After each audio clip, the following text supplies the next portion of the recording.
ఫిబ్రవరి 2 రోజున మీరు అంటున్నారు సింహగర్జన పెడుతున్నాం అంటున్నారు. సింహం ఎవరండి? సింహం I'm the lion, NTR is the lion, నేనే సింహాన్ని. ఎందుకంటే సింహం మృగరాజు, ఏ అవమానం సహించదు. కాబట్టి నాకు జరిగిన విధానం, నాకు ఏ విధంగా ద్రోహం చేయబడింది, నా వాళ్ళు అన్నవాళ్ళు నన్ను ఏ విధంగా మోసం చేశారు ప్రజలకు తెలుసు. అయినా నేను చెప్పటం నా ధర్మం, నా కర్తవ్యం. ప్రజల ప్రతినిధిని నేను. నాకేం జరిగినా ప్రజలకు తెలియచెప్పటం నా బాధ్యత. చెప్పడం గర్జించే చెప్పాలా?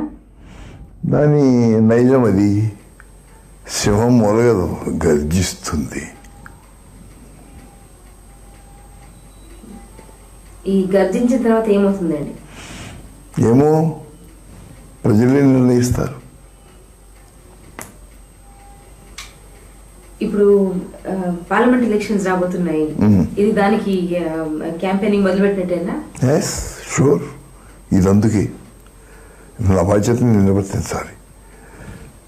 ఐఎమ్ ఇండియన్ ఫస్ట్, తొలుత భారతీయుణ్ణి. కాబట్టి నేషనల్ పోల్స్లో కూడా, ఎలక్షన్స్లో కూడా నైతికంగా నా బాధ్యత ఏమిటి, నా ధర్మం ఏమిటి నేను నిర్వర్తించాలి.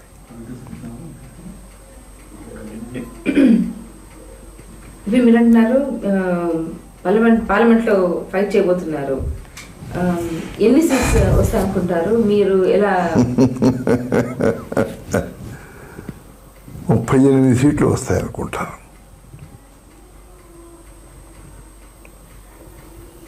అంటే దేని మీద ఆన్సర్ చేస్తున్నారండి? అది ప్రజలు నా పట్ల ఉన్న గౌరవం, నా మీద ఉన్న వారికి అభిమానం.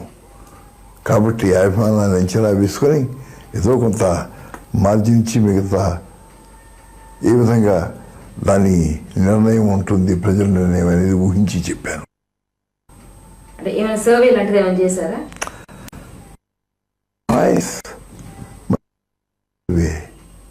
I know the reaction of the people. వారు నా పట్ల ఏ విధంగా ఉన్నారో నాకు తెలుసు, వారి నాడిని నాకు తెలుసు.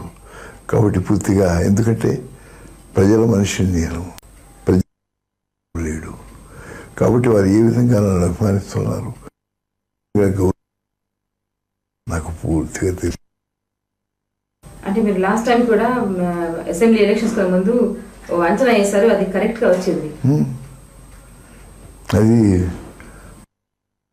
ఉండి చెప్తారేమో నాకు తెలియదు. నా వాడిని, ప్రజావాడిని. కాబట్టి వారి స్ఫూర్తి ముందుగానే నాకు తెలుస్తుంది. కాబట్టి నేను చెప్పగలిగానేమో. ఇప్పుడు మాట్లాడదామండి. మీరన్నారు ద్రోహం చేశారు, వెన్నపోటు పొడిచారు, కానీ అది డెమోక్రసీ కాదంటారా? అందరూ 180 మంది కలిసి ఒక కొత్త లీడర్ని ఎన్నుకున్నారు కదా. మీరు ఒక మంచి ప్రశ్న వేశారు. ఎందుకంటే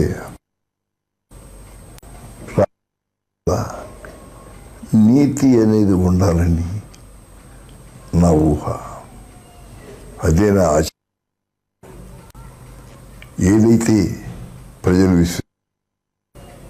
ఏదైతే నమ్మారో దాన్ని తప్పకుండా ఆచరించాలి. ప్రజలు నన్ను నమ్మారు, నాకు ఓటిచ్చారు.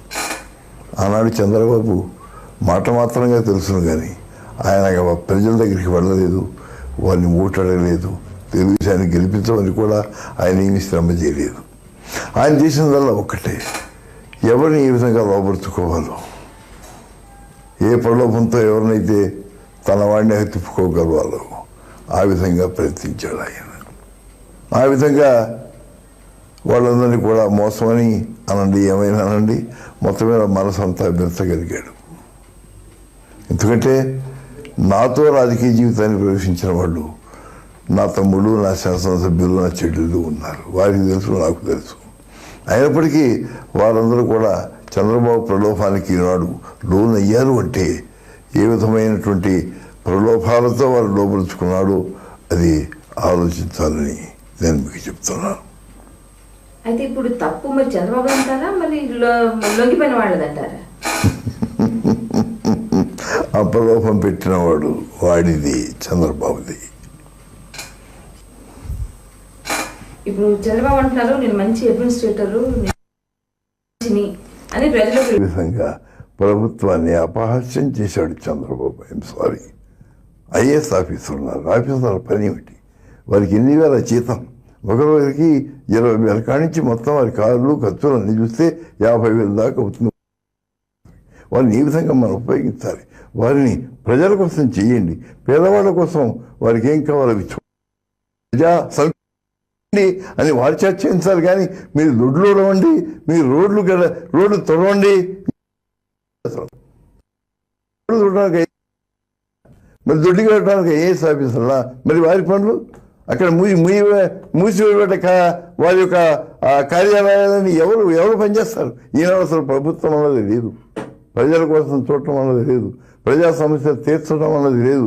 కేవలం చంద్రబాబు తను చేసిన దుర్మార్గాన్ని, తను చేసిన దురభిమానాన్ని, తను చేసినటువంటి దుర్విధానాన్ని కప్పిపుచ్చుకోవడానికి ఇవన్నీ కూడా వేస్తున్న ఎత్తులు, చేస్తున్న తంతులు.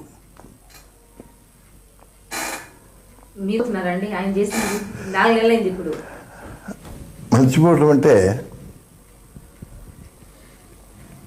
మనస్సు చాలా సునిశ్చితమైంది. ఒక్కసారి దెబ్బతింటే అది బాధతో కానివ్వండి, అది సానుభూతితో కానివ్వండి, మరి దేనితోనే కానివ్వండి, తీవ్రంగా అది మర్చిపోకుండా అట్లాగే అట్టిపెట్టుకుంటుంది. అది మనసు యొక్క తీరు. కాబట్టి నేను ఆ రోజున కాంగ్రెస్లో నుంచి వచ్చినప్పుడు, కాంగ్రెస్లో 1943 సంవత్సరం ఎన్నికల్లో ఆయన కాంగ్రెస్లో ఉన్నాడు, మేము తెలుగుదేశం పెట్టాం. 1983 అప్పుడు మరి ఆయన ఓడిపోయాడు. సామాన్యమైనటువంటి ఒక అభ్యర్థి చేతుడు. మరి తర్వాత చివరికి తన స్థానం, తన ఉన్నటువంటి నియోజకవర్గం వదిలిపెట్టుకుని వేరే ఒక చోటుకి అక్కడి నుంచి ఈనాడు వస్తున్నాడు. కానీ తను ప్రజాస్వామ్యంలో ప్రజాప్రతినిధిగా ఈనాడు నేను వచ్చానని చెప్పడానికి అర్హత లేనే లేదు. మరి అప్పటి నుంచి కూడా మరి ఏ విధంగా నేను గౌరవించాను. ఒక యువకుడు ప్రోత్సహించాలి, మంచి పని చేయించాలి, ఇతని చేత ప్రజా సంక్షేమాలను చేయించాలనే ఉద్దేశంతోనే ఆయన నేను వస్తానంటే అందరూ వద్దన్నా తిరిగి పార్టీలో చేర్చుకున్నాను. నన్ను అన్నాడు మాటలు అన్నది కూడా చెప్పారు, మిమ్మల్ని ఇట్లా అన్నాడు, మీరు నాకు దేవుడు లాంటి వారు మాకు, కాబట్టి మేము సహించమని చెప్పి తెలుగుదేశంలో ఆనాడు ఉన్నటువంటి శాసనసభ్యులు, మంత్రివర్యులు అందరూ చెప్పారు నాకు. కానీ నేను చెప్పాను, యువకుడు చూద్దాం, ప్రోత్సహిద్దామని. మరి ఆనాడు నుంచి కూడా నేను ఏ విధంగా ప్రోత్సహించాను మీకు తన బాధ్యత ఏమిటి? చెట్లు నరకూడదు, చెట్టు ఉంది మహావృక్షం, నువ్వు దాని మీద ఆధారపడి ఉన్నటువంటి ఒక పక్షివి, అంతే తప్ప చెట్టునే నరిగితే నీ బతికేమవుతుందో గుర్తించాలి. ఈనాడు ప్రజల ముందు ఆయన ముఖ్యమంత్రి అని ఆయన అనుకుంటున్నాడేమో, ప్రజలు ఏ విధంగా అనుకుంటున్నారు? జ్ఞానంతో కళ్ళు తెచ్చి ఒక్కసారి చూడమనండి. మాకు ఇటువంటి బిడ్డ కలగకూడదు, ఇటువంటి వాడు మా కుటుంబంలో పుట్టకూడదని ప్రతివాడు అనుకుంటున్నారు. ఇంత నీచత్వానికి ఎందుకు రావాల్సి వచ్చింది? దేనికి వచ్చారు? కేవలం డబ్బు కోసమా, అధికారం కోసమా, మరి నా వంటి వాడిని మోసం చేసి మాయ చేయడం కోసమా? ఇదని తెలియకాదు ఈ ఘాతుకం జరుగుతోందని నాకు తెలుసుకున్నాను. ఎందుకంటే నేను చెప్పాను మీకు 17, 18, 19, 20, 21, 22 మేము వెళ్ళాము అక్కడ. ఆ రోజున విశాఖపట్నంలో ఉన్నాం మేము. Last day 22nd. అక్కడికి మరి ఏ విధంగా తంతులు జరిపారో, ఎక్కడ బస్ చేశాడు, ఏ హోటల్లో ఉన్నాడో కూడా అందరికీ తెలుసు. మరి ఎవరి మద్దతుతో ఏ విధంగా ఆలోచన సాగించారో కూడా ఒక్కసారి వారిని అడుగుతాను. Let them think for them selves. తన మనస్సును తను అడగమని చెప్తున్నాను. గోడ చాటున ఏ విధంగా తలుపులు మూసుకొని ఏ విధంగా ఆనాడు మంత్రాలు జరిగినాయో ఒకసారి అడుగుతున్నాను. పత్రికా ప్రతినిధి కూడా, పత్రికా మరి యజమాని కూడా ఆ రోజున వచ్చి చెయ్యి కలిపెట్టిన దురదృష్టం వచ్చింది అంటే ఏ విధమైనటువంటి కుతంత్రం నా మీద జరిగిందో ఒకసారి ఆలోచించుకొని మనవి చేస్తున్నాను. మరి ఆ రోజున ఆగస్టు 22వ తేదీన మేము ప్రజల సదస్సుకు వెళుతున్నప్పుడు మరి మా శాసనసభ్యుడే ఒకరు కార్లన్నీ కూడా తీసుకొని ప్రజలందరితో వస్తూ ఉంటే మీరు అటు కాదు నా వెనకాల రండి ఎత్తుపిచ్చాడు ఈయన. ఆయన గౌరవనీయుడు నా తమ్ముడు ఎర్రునాయుడు గారు. ఆయన టెలింగ్ ది నేమ్ ఆల్సో. కాదు, నేను రామారావు గారి తమ్ముడిని, నా ప్రాణం పోయినా సరే ఆయన నన్ను మనిషిని చేశాడు, ఆయనకి అధర్మం చేయని నీ వెనకాల నేను ఉన్నాను, ఆయన దగ్గరికి వచ్చాను, ఆయన కోసం వచ్చానని చెప్పి నా దగ్గరికి వచ్చాడు. ఆ మాత్రమే జ్ఞానం లేకుండా బయటవాడు మరి నా యొక్క కులం కాదు, నా వర్ణం కాదు, నా తల్లికి పుట్టినవాడు కాదు, మరి నన్నంత అన్నగా నన్ను ఆదరించి ఆయనేమో విశ్వాసవంతుడుగా నటిస్తే, ఆ విశ్వాసవంతుడుగా ఆ రోజున ఆయన ఆచరిస్తే తను ఇంచుమించుగా నా రక్తం మంచుకు పుట్టిన నా కూతురిచ్చి పెళ్లి చేస్తే తండ్రి లాంటి వాడిని ఇంచుమించుగా అలాంటి వాడిని ఏ విధంగా మోసం చేశాడో ఒక్కసారి మనసున్న వాడితే మనసుతో ఆలోచించమని నేను అడుగుతున్నాను. మరి ఆ తర్వాత అక్కడ తను ప్రత్యేక 150 కారులు ఒక బృందంగా పెట్టుకొని ఏ విధంగా వాళ్ళతో చంద్రబాబు నాయుడు జై అనిపించుకుంటూ ఏ విధంగా సభకు వచ్చాడో ఒకసారి దానికి సమాధానం చెప్పాలి ప్రజలకు. నాట్ ఫర్ మీ, నా కోసం ఇట్లా ప్రజలకు చెప్పాలండి. ఎందుకంటే ప్రజలు నన్ను నమ్మారు.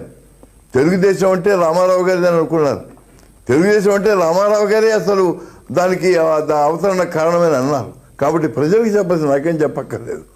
ఈ మోసగాళ్ళ తిరిగి వచ్చి నా దగ్గరికి రావాలి నాకు చెప్పాలని నేను అడగటంలా.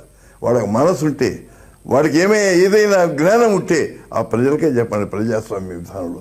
కాబట్టి ఈ విధమైనటువంటి ద్రోహం జరిగింది. నేను నవ్వాను. అదే నా వాళ్ళు, నా మిత్రులు అందరూ వచ్చారు. మేము కూడా ఒక క్యాంప్ పెడతాం, వాళ్ళు ఇది పెడుతున్నారండి పక్కన అన్నారు. నా క్యాంపులు వద్దు, ఐ డోంట్ వాంట్.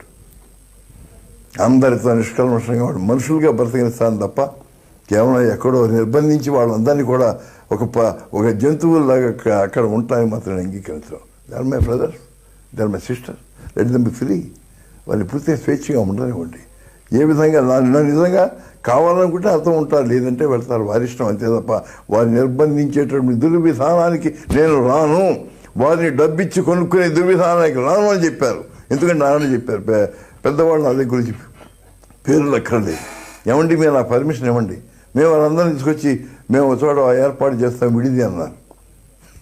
అలాగా డబ్బిస్తారా? నేను డబ్బిచ్చేవారిని తెలుగుదేశం పార్టీ అభ్యర్థులుగా అన్నాడు నియమించానా? వాళ్ళు డబ్బిస్తేనే నేను తమ్ముళ్ళు అనుకున్నానా? నేను వాళ్ళు డబ్బిస్తేనే ఈనాడు ఎమ్మెల్యేలుగా చేసి గౌరవించాను, శాసనసభ్యులుగా. కాబట్టి డబ్బుకు మించింది నా మనసులో ఉంది, అది నేను కోరుకుంటున్నాను. కానీ కేవలం ఈ అధికారం కోసం అందరికీ డబ్బిచ్చి వారిని ఏదో మాయతోనో మంత్రంతోనో తెచ్చి ఒక చోట బంధించి ఒక స్వార్థంతో నేను వ్యవహరించేవాడిని కాదు. అది మంచిది కాదు ప్రజాస్వామ్యానికి అది అని నేను చెప్పాను. తెలియక కాదు, ఇది తెలిసి నేను చూస్తున్న తప్పే వాళ్ళు చేశారు. నాకు తెలియదని వాళ్ళు అనుకుంటున్నారు, ఐఎమ్ సారీ ఫర్ ఇట్. కానీ వాళ్ళలో మానవత్వం అయినా ఉంటుందేమో అని పరీక్షించాను నేను. మానవులం కాదు మేము, పశువులం. నమ్మిన వాళ్ళకు ద్రోహం చేస్తాం, నమ్మిన వాళ్ళ గొంతు తీస్తామని చెప్పి ఈనాడు నిరూపించుకున్న ఘాతకుడు వాడు. చరిత్ర మరవదు, ఎప్పుడూ జరిగింది. ఒకప్పుడు మరి మొఘల్ సామ్రాజ్యం టైంలో ఆ రోజున తండ్రిని జైల్లో పెట్టి అన్నాన్ని చంపించాడు ఔరంగజీబ్ అన్నారు. ఈనాడు అదేవిధంగా చంద్రబాబు నాయుడు ఏ విధంగా తన తండ్రి లాంటి ఎన్టీ రామారావుకి ద్రోహం చేశాడు కేవలం పదవి కోసం, ఏ విధంగా ఆత్మని అమ్ముకున్నాడు, ఏ విధంగా మానవత్వాన్ని చంపుకున్నాడు అనేది నిదర్శనం. సాక్షాత్తు ఇది శాశ్వతంగా ఉంటుంది. మనిషి పోతాడేమో కానీ ప్రజల మనస్సు పోదు, ఆలోచన పోదు, రికార్డు పోదు, అది శాశ్వతం.